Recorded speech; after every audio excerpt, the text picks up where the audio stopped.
दोस्तों, स्वागत है आपका इंग्लिश लिटरेचर की इस स्पेशल मास्टर सीरीज़ के एक नए और बहुत ही ख़ास एपिसोड में, एपिसोड नंबर 2। अगर आप UGC net, JRF, RPSC lecturer, assistant professor, second grade या किसी भी लिटरेचर से संबंधित एग्ज़ाम की तैयारी कर रहे हैं, तो मैं आपको बता दूं कि मैं इस मेरे पूरे चैनल पर इंग्लिश लिटरेचर को बिल्कुल फ्री और आसान और पॉइंट टू पॉइंट नोट्स के साथ कवर करने की कंप्लीट सीरीज़ शुरू कर चुका हूं और आज उसी सीरीज़ का यह एक बेहद महत्वपूर्ण एपिसोड है। आज के हम इस सेशन में द एलिजाबेथन एज के बारे में पढ़ेंगे। जी हाँ, यह वही दौर है जिसने इंग्लिश लिटरेचर का गोल्डन एज कहा जाता है।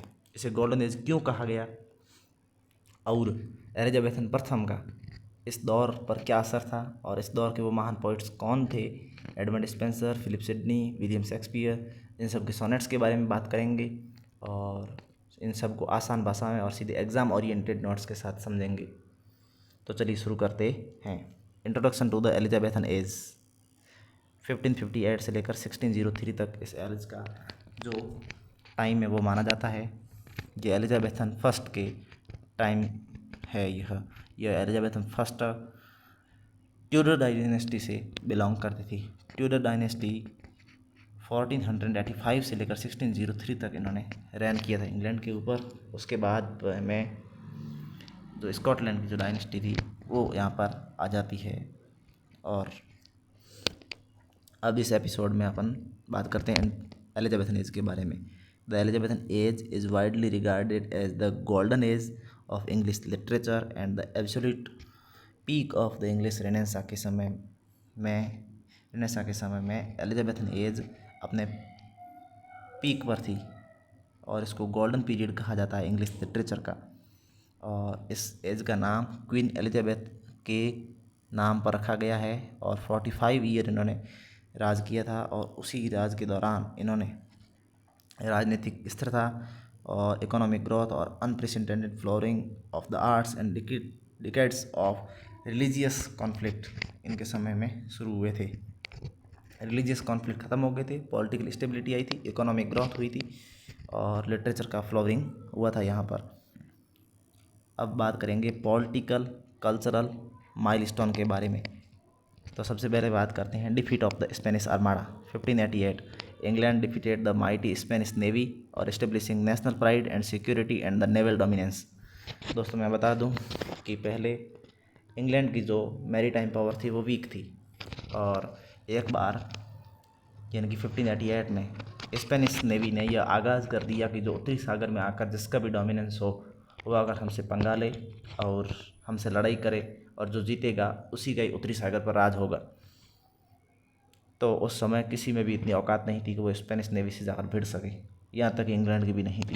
फिर भी इंग्लैंड वालों ने हिम्मत करके स्पेनिश नेवी से पंगा ले लिया और आखिरकार इस युद्ध में जीत गई। तो इस युद्ध के जीतने से इंग्लैंड के लोगों में नेशनल प्राइड आ गया, सिक्योरिटी और नेवल डोमिनेंस पीक पर जा पहुंची।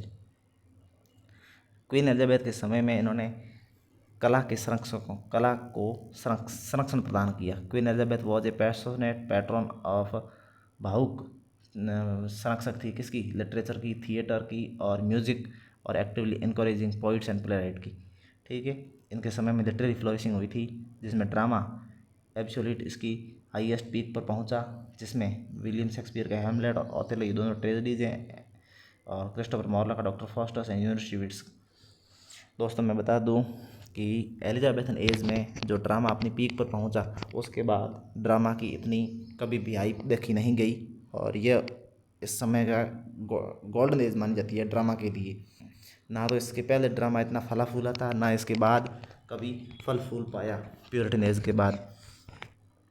Poetry marked by masterpiece epics and sonnet sequence and Edmund Spenser का द फेरी क्वीन और सर फिलिप सिडनी का एस्ट्रोफाइल एंड स्टेला। इन्होंने सोनेट सीक्वेंस लिखे थे और बड़े एपिक पोएम्स लिखी थी, ओड्स लिखे थे, सोनेट्स लिखे थे। ये इस समय में प्रोमिनेंट थे। Prose sir Philip Sidney defence of poesy and establish early English literary criticism की इन्होंने नींव रखी थी। सर फिलिप सिडनी ने द डिफेंस ऑफ पोइजी यानी कि एन अपोलॉजी फॉर पोइट्री लिखा था दोस्त, जो सर गॉसून के रिप्लाई के में लिखा था और उन्होंने पोइट्री की रक्षा की थी। गॉसून ने पोइट्री पर अटैक किया था और उन्होंने इसका रिप्लाई दिया था।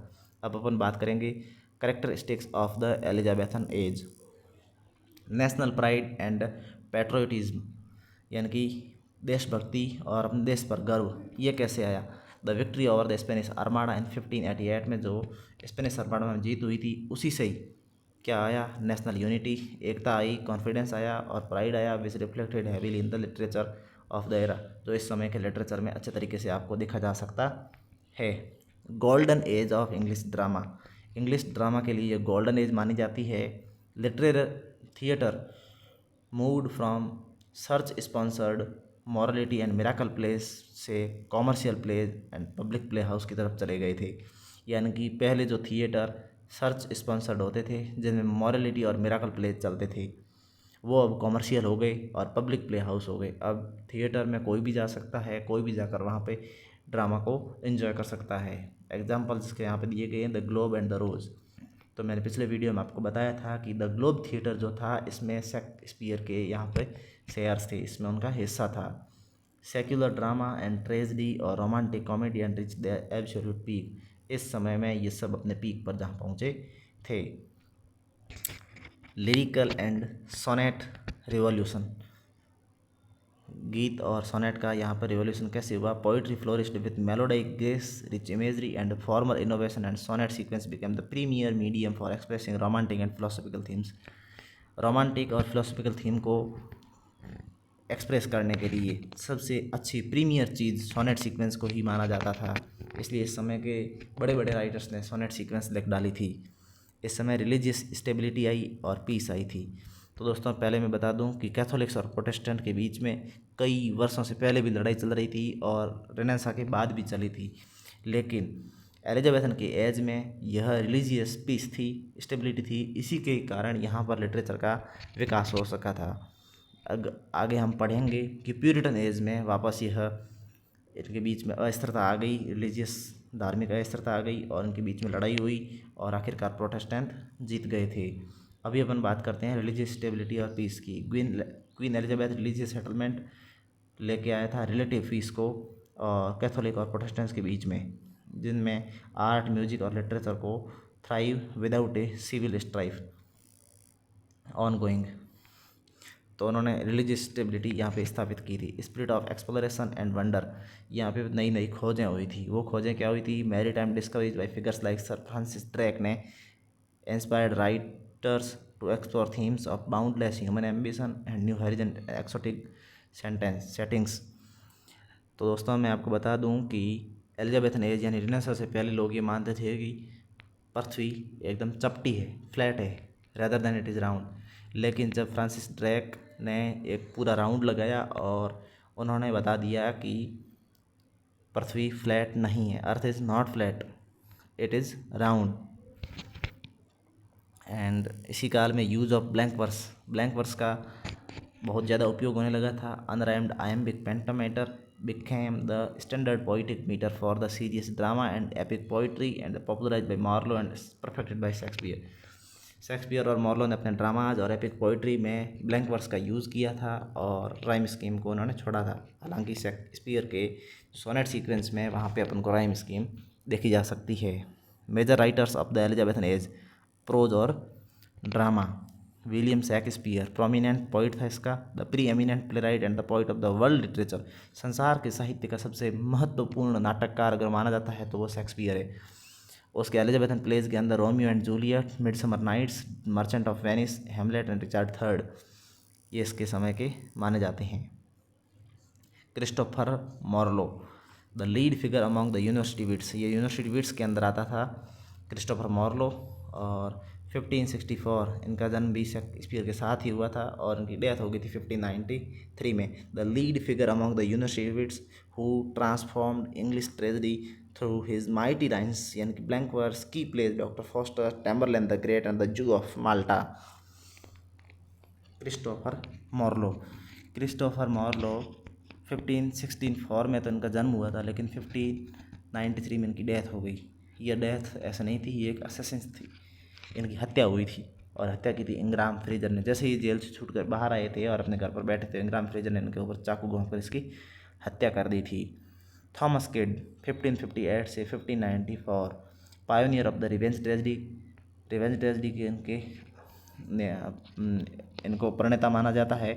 और with is highly influential the Spanish tragedy, Thomas kid ने स्पेनिश ट्रेजडी लिखी थी, जिनके अंदर बेन जॉनसन ने हायरोनिमो या फिर गैरोनिमो का रोल प्ले किया था। Ben Jonson 1572 to 1637, famous playwright and poet who popularised the comedy of humour and comedy of manners के फादर माने जाते हैं बेन जॉनसन। इनके समय में ह्यूमर और मैनर की शुरुआत हुई थी कॉमेडी की।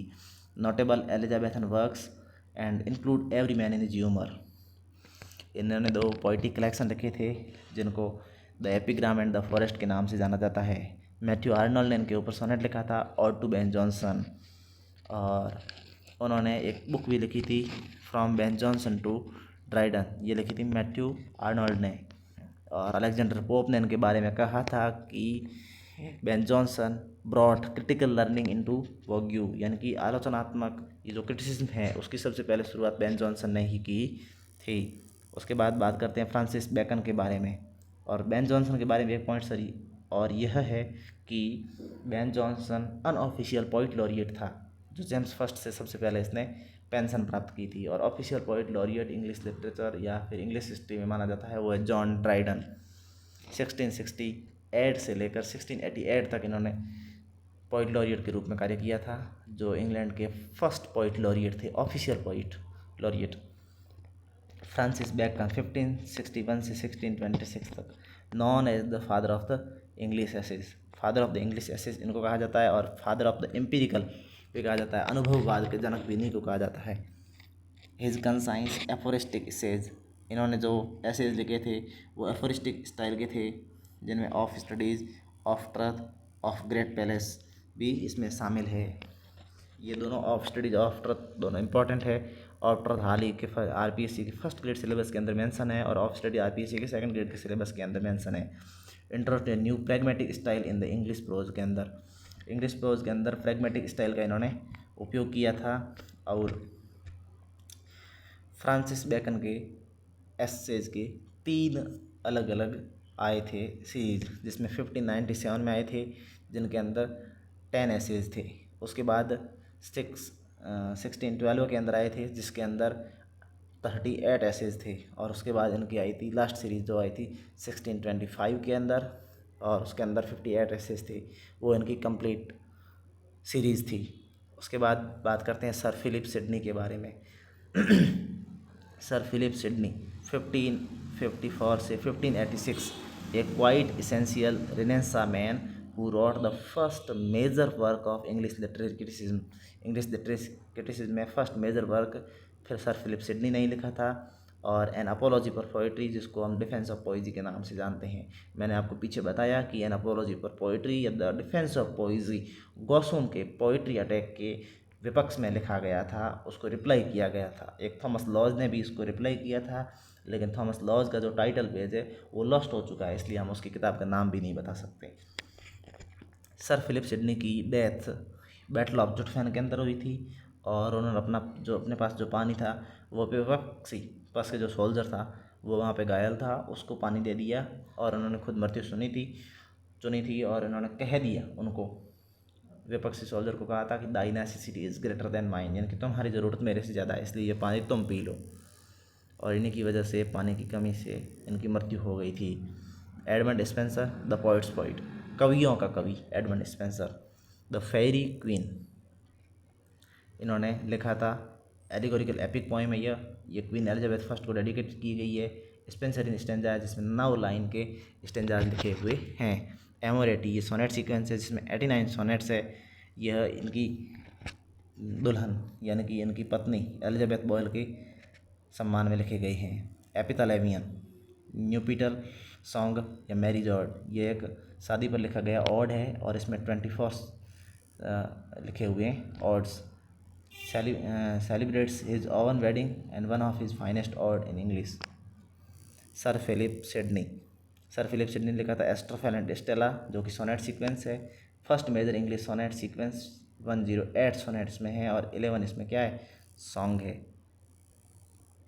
विलियम शेक्सपियर 154 सोनेट्स इन्होंने लिखे थे, जिनको इंग्लिश या शेक्सपियरियन सोनेट्स स्टाइल में इन्होंने लिखे थे, और एड्रेस्ड किए थे फेयर यूथ मिस्टर WH यानी कि विलियम हर्बर्ट या हेनरी रियोत्सले को, और बाकी के किए थे इन्होंने 127 to 154, यहाँ पे भी 54 है, ये 52 गलत आंकड़ा है, डार्क लेडी को किए थे।